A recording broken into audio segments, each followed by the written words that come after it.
To understand the cataclysm of 1861, one must look back not 4 years, but nearly a century, to the very moment of the United States' conception. The American Republic was born with a promise and a poison pill. The promise was enshrined in the soaring, revolutionary prose of the Declaration of Independence. We hold these truths to be self-evident, that all men are created equal. It was a radical declaration of universal human dignity, a beacon of Enlightenment ideals. The poison pill was the brutal, unassailable reality that the man who penned those words, Thomas Jefferson, and many of the men who signed them, were slaveholders. This was the nation's original sin, a profound and deliberate contradiction woven into the fabric of its founding. The United States was forged in a paradox, a land of liberty built on the foundation of human bondage. This inherent hypocrisy would fester for decades, a moral and political wound that refused to heal, destined to one day demand a terrible reckoning.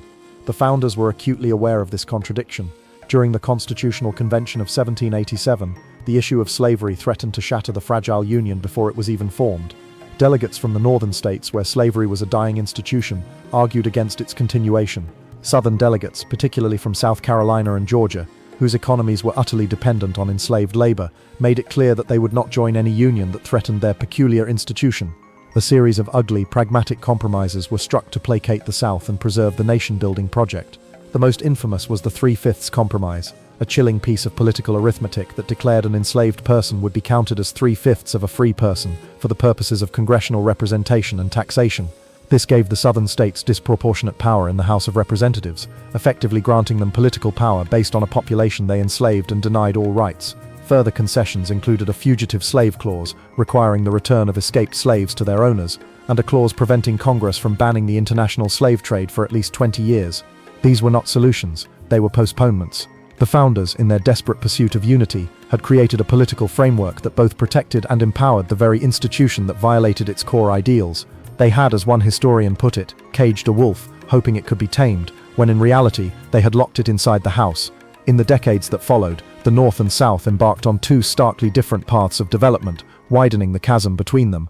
The North, with its rocky soil and natural harbors, embraced industrialization. Cities like New York, Philadelphia, and Boston swelled with immigrants and became centers of manufacturing, finance, and commerce. Its society was dynamic, increasingly diverse, and built on the principle of free labor. The South, in contrast, remained overwhelmingly agrarian, its social and economic life dominated by a system of plantation agriculture.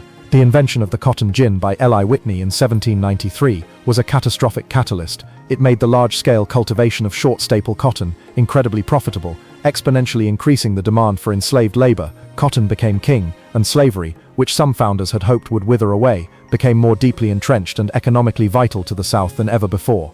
This created two fundamentally different civilizations under one flag. The North was a society of towns, factories, and fluid social structures. The South was a rural, hierarchical society, dominated by a small, wealthy planter aristocracy, whose entire way of life rested upon the brutal subjugation of millions. Their values, their economies, and their visions for America's future were becoming mutually exclusive. The North saw a future of industrial progress and westward expansion by free settlers. The South saw a future dedicated to the preservation and expansion of a slave-based empire. This fundamental divergence meant that every major political question about tariffs, about new territories, about the very nature of the federal government, would ultimately become a question about the future of slavery. The compromises of 1787 had not solved the problem, they had merely set a ticking clock on the nation's eventual implosion. The 19th century was a story of a nation desperately trying to outrun its own shadow. The core conflict, whether the United States would be a nation of free labor or one that accommodated slave labor, erupted repeatedly, each time threatening to tear the country apart. Each crisis was met with a fragile, painstakingly crafted political compromise that merely pushed the ultimate confrontation further down the road, while deepening the underlying animosity. The first great test came in 1820 with the Missouri Crisis. When the territory of Missouri applied for statehood, its constitution permitted slavery. This threatened to upset the delicate balance of power in the Senate, where free states and slave states had an equal number of votes. The debate was ferocious, with Northern congressmen arguing against the expansion of slavery and Southerners threatening disunion. Thomas Jefferson, in retirement, heard the news like a fire bell in the night, writing that it was the knell of the Union. The resolution, masterminded by Representative Henry Clay, became known as the Missouri Compromise. It admitted Missouri as a slave state, but simultaneously admitted Maine as a free state, preserving the Senate balance. More importantly, it drew a line across the continent at the 36 Crew 30 parallel, prohibiting slavery in all future territories of the Louisiana Purchase north of that line. It was a brilliant but temporary fix. It established the principle that Congress could regulate slavery in the territories, a power the South would later vehemently deny, and it geographically bisected the nation into free and slave zones, institutionalizing the very sectionalism it sought to quell. A decade later, the conflict took on a new, more dangerous form during the nullification crisis of 1832-33.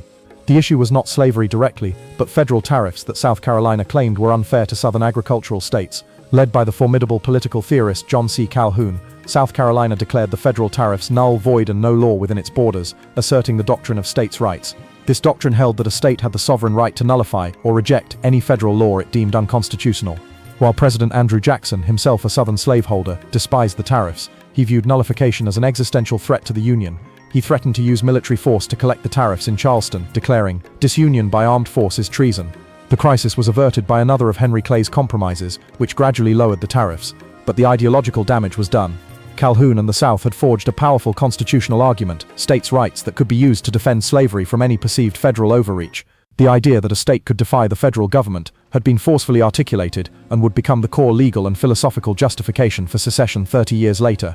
The final and fatal accelerant was manifest destiny, the 19th century belief that the United States was divinely ordained to expand across the North American continent. The annexation of Texas in 1845 and the subsequent Mexican-American War, 1846 to 1845, were triumphs of this expansionist vision, adding vast new territories, including present-day California, Nevada, Utah, Arizona, and New Mexico.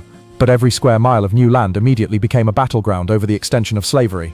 The Wilmot Proviso, a legislative proposal that sought to ban slavery in all territories acquired from Mexico, passed the Northern-controlled House but was repeatedly defeated by the Southern-dominated Senate. It ignited a firestorm of debate.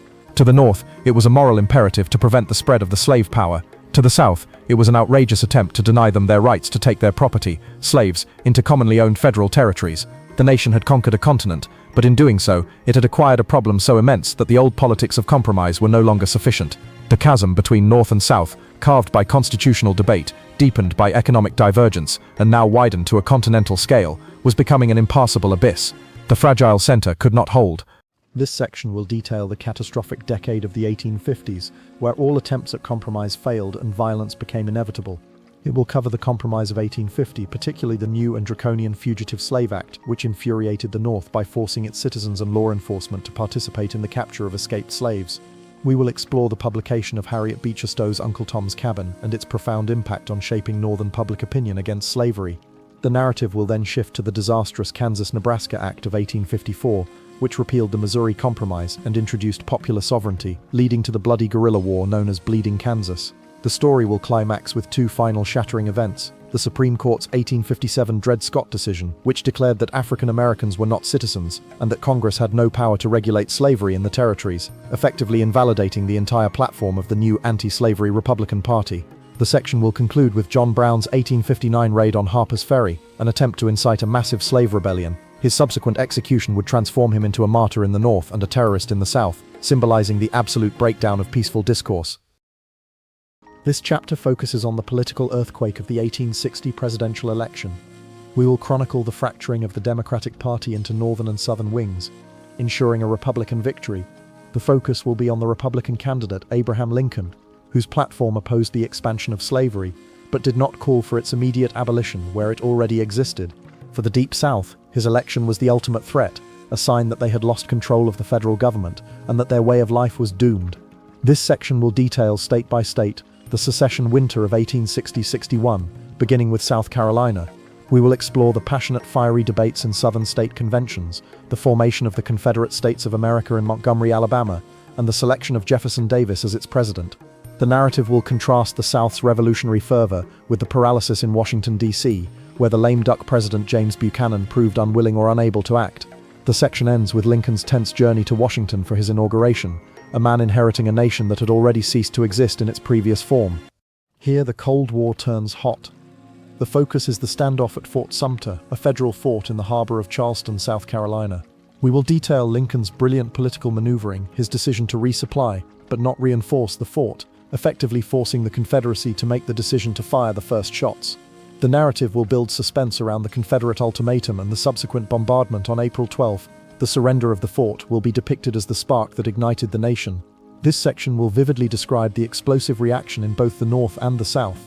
Lincoln's call for 75,000 volunteers to suppress the rebellion is met with a tidal wave of patriotic enthusiasm in the North. This call, however, forces the uncommitted states of the Upper South, Virginia, Arkansas, Tennessee, North Carolina, to choose a side, and they join the Confederacy. We will capture the naive, romantic fervor of the early days of the war, with both sides believing it would be a short, glorious affair, over in 90 days. This section shatters the illusion of a quick war. It will focus on the First Battle of Bull Run, or Manassas, in July 1861. We will describe the festive, picnic-like atmosphere as Washington civilians rode out to watch the battle, expecting a swift Union victory. The narrative will detail the chaotic, confused, and bloody reality of the battle itself. We will introduce key commanders like the Union's Irvin McDowell and the Confederacy's P.G.T. Beauregard. The turning point of the battle will be highlighted, the stubborn stand of a Virginia brigade led by General Thomas Jackson, who earns his famous nickname, Stonewall. The story will then describe the Union Army's collapse into a panicked, disorganized retreat, stampeding back to Washington. The psychological impact of this Confederate victory was immense. It gave the South a surge of confidence and shattered the North's complacency, forcing Lincoln and his government to confront the grim reality that this would be a long, brutal, and costly war. This chapter moves the focus away from the Virginia theater to the strategically vital West.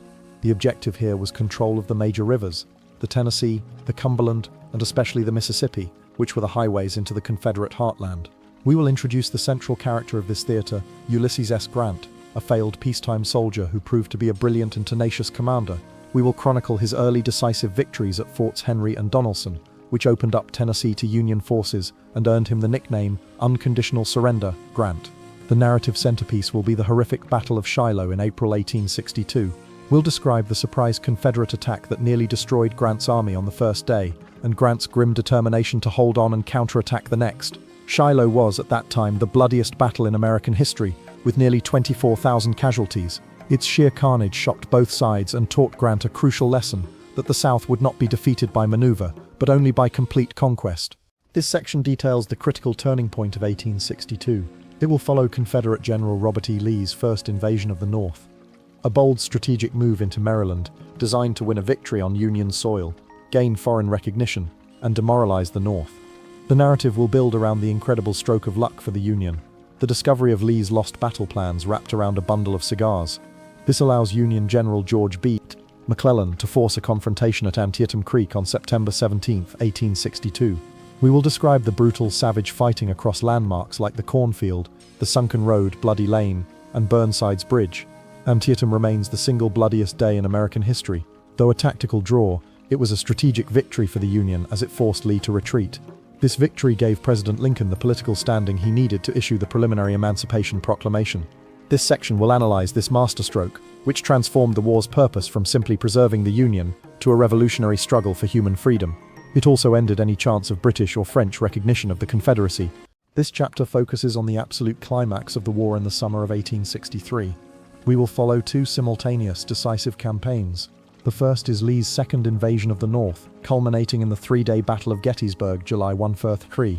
We will detail the key moments, the desperate fighting on the first day, the Union's defense of Little Round Top on the second, and the catastrophic failure of Pickett's charge on the third. The second narrative thread will follow Grant's brilliant and unorthodox campaign to capture Vicksburg, the Confederacy's last major fortress on the Mississippi River. We'll describe his daring march, the siege of the city, and the starvation that forced its surrender on July 4, one day after the victory at Gettysburg. The fall of Vicksburg cut the Confederacy in two. These twin victories are presented as the undeniable turning point of the war, from which the Confederacy would never fully recover. The section will conclude with Lincoln's immortal Gettysburg Address, delivered that November, which redefined the nation's purpose and the meaning of the war.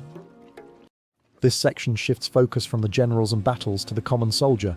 It is a thematic deep dive into the daily reality of war for the men in the Union and Confederate armies. We will explore the initial motivations for enlistment, patriotism, adventure, peer pressure, and contrast it with the grim reality. The narrative will detail life in the camps, the endless drill, the poor sanitation, the inadequate and monotonous food, hardtack and salted meat. The greatest killer of the war, disease, dysentery, typhoid, malaria, will be a major focus. We will then explore the psychological experience of combat, the terror, the noise, the seeing of the elephant. The horrific state of 19th century battlefield medicine will be detailed, including the prevalence of amputation as the primary surgical procedure. The section will also cover the misery of being a prisoner of war, focusing on the hellish conditions in notorious camps like Andersonville and Elmira. This chapter will be heavily sourced from soldiers' letters and diaries to provide a raw, personal, and humanizing perspective. This chapter explores how the war transformed society back home. It will contrast the experiences of the Union and the Confederacy. In the North, we'll cover the booming wartime economy, the rise of industrial tycoons, and the critical roles women played, taking over farms and factory jobs and becoming nurses, led by figures like Clara Barton. We will also examine the dissent, particularly the violent New York City draft riots of 1863, which exposed deep class and racial tensions. The Southern home front will be portrayed as a story of gradual collapse. We will describe the crippling shortages caused by the Union blockade, the rampant inflation that made the Confederate dollar worthless, and the desperation of bread riots. We will highlight the impossible situation of Southern women left to manage plantations and farms while dealing with food shortages and the constant fear of slave uprisings. This section will show how the Union's industrial and demographic superiority became a decisive factor in the war's outcome. This section covers the brutal endgame in Virginia in 1864. After his successes in the West, Lincoln promotes Ulysses S. Grant to command all Union armies and brings him east to finally destroy Lee. We will detail Grant's strategy of total war and attrition. The narrative will follow the relentless month-long overland campaign, a series of horrific face-to-face battles, the chaotic fighting in the burning woods of the wilderness, the savage hand-to-hand combat at the bloody angle of Spotsylvania, and the suicidal Union assault at Cold Harbor. Grant earned the name the Butcher for the staggering casualties his army sustained, but unlike his predecessors, he refused to retreat after a setback, constantly maneuvering south towards the Confederate capital of Richmond. The section culminates in the beginning of the Siege of Petersburg, a 10-month struggle of trench warfare that foreshadowed the horrors of World War I and slowly choked the life out of Lee's army. This chapter chronicles the war's most controversial campaign, which aimed to destroy the Confederacy's psychological will to fight. We will follow General William Tecumseh Sherman's Atlanta campaign, culminating in the capture of the vital industrial and rail hub in September 1864, a victory that secured Lincoln's re-election. The main focus will be Sherman's subsequent march to the sea. After burning much of Atlanta, Sherman cut his supply lines and marched his 60,000-man army across Georgia, living off the land and destroying everything of military value in his path. We will explore the concept of total war, detailing the destruction of railroads, farms, and factories. The narrative will also cover the march's impact on the enslaved population, as thousands of freed slaves followed his army, seeking freedom. The section concludes with the capture of Savannah in December 1864, which Sherman offers to Lincoln as a Christmas gift, and his subsequent, even more destructive march north through the Carolinas. This is the story of the final days of the Confederacy. We will follow the collapse of the Petersburg Siege in April 1865, the fall of the Confederate capital, Richmond, and Lee's desperate attempt to escape west with the tattered remnants of his once proud Army of Northern Virginia. The narrative will be a chase, with Grant's overwhelming forces relentlessly pursuing and surrounding Lee's exhausted, starving men. The emotional climax is the meeting between Lee and Grant at the McLean House in the village of Appomattox Courthouse on April 9, 1865. We will detail this historic moment, the contrast between the immaculately dressed Lee and the mud-splattered Grant, the solemn mood and Grant's generous terms of surrender, which allowed the Confederates to keep their sidearms and horses and return home. This act of magnanimity is portrayed as the first crucial step towards reconciliation. The section will also cover the subsequent surrenders of the remaining Confederate armies, effectively ending the 4-year bloodbath. This final somber chapter explores the immediate aftermath and the war's enduring legacy. It begins with the celebrations in Washington, quickly turning to tragedy with the assassination of Abraham Lincoln by John Wilkes Booth at Ford's Theater, just 5 days after Lee's surrender. We will frame this as the first great tragedy of the post-war era, a loss of the one man who possessed the moral authority and vision to guide the nation through a just and lasting peace. The narrative then transitions to the turbulent and ultimately failed era of Reconstruction 1865 to 1877. We will explore the conflict between President Andrew Johnson and the radical Republicans in Congress over how to readmit the southern states and what rights to grant the nearly 4 million newly freed African Americans. We'll cover the promise of the 13th, 14th, and 15th Amendments, contrasted with the violent resistance in the South through the rise of organizations like the Ku Klux Klan and the implementation of black codes. The section will conclude with the Compromise of 1877, which ended Reconstruction, pulled federal troops from the South, and effectively abandoned African Americans to a century of Jim Crow segregation. The series ends by arguing that while the war saved the Union and ended slavery, its ultimate promise of equality remained an unfinished work, leaving a legacy of racial and political division that continues to shape the American memory.